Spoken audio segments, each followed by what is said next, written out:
नमस्कार साथियों, न्यूज़ दुनिया नीरज शर्मा यूट्यूब चैनल पर आप सभी साथियों का वंदन अभिनंदन। साथियों, contempt petition 412/2012 Sahara SEBI versus union of India जो है सहारा वर्सेस हाउसिंग और रियल एस्टेट का जो विवाद है, आप सालों साल से सहारा सेबी केस के नाम से जाना जाता है। और सहारा सेबी केस में जो सुनवाई फाइनल डिसीजन 2/4/2025 को संजीव खन्ना जी की बेंच इसको सुनने वाली थी, और सहारा मैनेजमेंट से जुड़े लोग भी इसको एक बड़ी उम्मीद और विश्वास भरी नज़रों से देख रहे थे कि ये दिन ऐतिहासिक दिन होने वाला है और इस दिन सहारा सेबी विवाद जो है ख़त्म हो जाएगा। आज सहारा से जुड़े लोग ये बताते दिख रहे थे कि सहारा और सेबी के में जो है समझौता हो गया है और बंद लिफाफे में पूरी चीज़ों को जो है सम्मानित सुप्रीम कोर्ट में जो है बेंच को सौंपा गया है। तो साथियों, इस मामले की सुनवाई काफ़ी सालों से जो चीफ जस्टिस महोदय हैं संजीव खन्ना जी जो है करते रहे हैं, और संजीव खन्ना जी के संज्ञान में ये पूरा मामला है। तो 2/4/2025 को ये सुनवाई होनी थी, लेकिन ये सुनवाई नहीं हो पाई। और क्या संजीव खन्ना जी चीफ जस्टिस, उनका कार्यकाल 13 मई 2025 तक का उनका कार्यकाल है। फिर नए चीफ जस्टिस जो है शपथ लेंगे और एक जो चीफ जस्टिस जो है अपना प्रभार लेंगे। 13 मई 2025 तक संजीव खन्ना जी के कार्यकाल में ये सहारा सेबी का केस है वो क्या निपट पाएगा, ये मेरा प्रश्न है। और आज 2/4/2025 के बाद में फाइनल डिसीजन कोर्ट का आएगा कि कोर्ट सुनवाई करेगा, और सहारा और सेबी केस में जो मध्यस्थता बंद लिफाफे में जो कोर्ट को दी गई है उसमें क्या निकलेगा, कोर्ट क्या सुनने वाला है, इन सभी चीज़ों पर सहारा के आम निवेशकों को, सहारा के एजेंटों को और सहारा प्रबंधन को भी जो है पूरा इंतज़ार है। लेकिन आज इस सहारा सेबी केस पर सुनवाई कोर्ट सीधा फैसला देने वाला है या फिर इस मुद्दे पर आगे सुनवाई होगी, ये जो है मामला समझ से परे है। लेकिन क्या संजीव खन्ना जी जो चीफ जस्टिस हैं और ट्रिपल बेंच में ये मामला विचाराधीन है,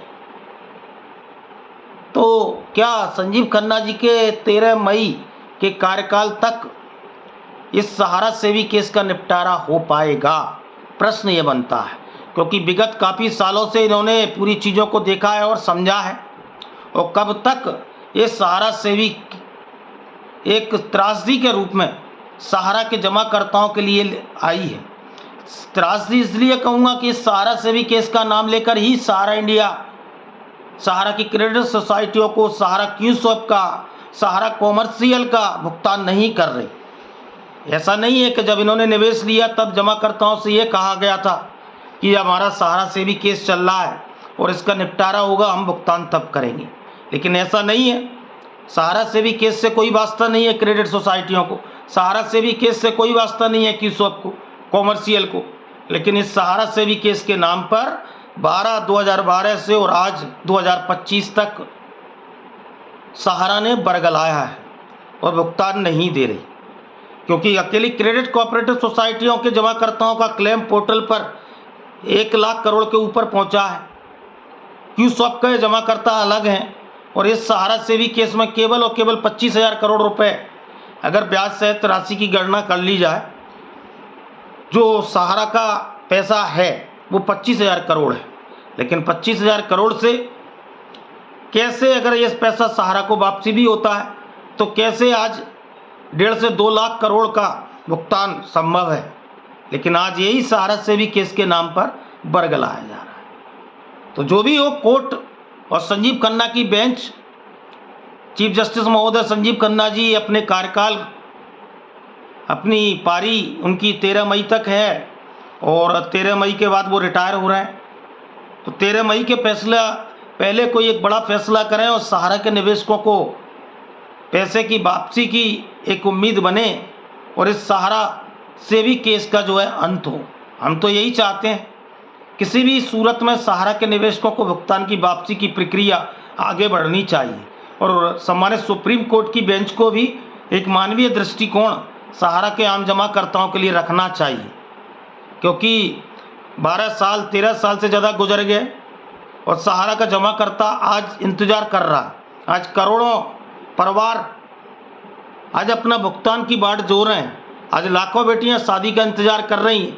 आज लाखों और करोड़ों MIS के जमाकर्ता जो वृद्ध लोग हैं वो आज MIS के पैसे की वापसी के रूप में राह देख रहे हैं। लेकिन फिर कोई नए चीफ जस्टिस महोदय इस केस को ना देखें। इस केस का जो है अंत संजीव खन्ना जी के ही कार्यकाल में होना चाहिए। देखिए क्या निकलता है। लेकिन 13 मई 2025 तक जो है चीफ जस्टिस महोदय संजीव खन्ना जी का कार्यकाल है और उसमें सहारा से भी केस का निपटारा होता है या नहीं हो पाता। जागरूक रहिए, अपने हक के लिए लड़िए। न्यूज़ दुनिया नीरज शर्मा यूट्यूब चैनल को लाइक एवं सब्सक्राइब करते रहिए। धन्यवाद।